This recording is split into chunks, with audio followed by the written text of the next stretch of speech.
ඔන්න ඉංග්‍රීසි ඉගෙන ගන්න ආස බිගිනර්ස්ලට ඔන්න මම ලස්සන පොඩි මේ වාක්‍ය කියන්නේ හරිම සරල වාක්‍ය දෙකක් ගෙනල්ලා තියෙනවා.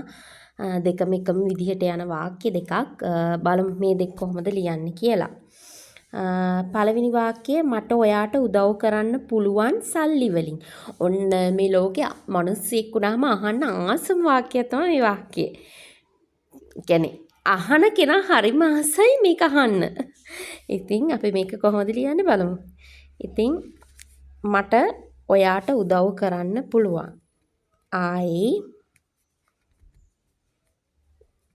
can help you. පුළුවන්. එතකොට මොන වෙන්ද? සල්ලි වලින්. සල්ලි වලින් උදව් කරන්න පුළුවන් නම් with money. හරිද? I can help you with money. මට ඔයාට උදව් කරන්න පුළුවන් සල්ලි වලින්. ඊට පස්සේ දෙවෙනි වාක්‍යයත් ඒ ළඟින්ම යන විදිහට තියෙන වාක්‍යයක්.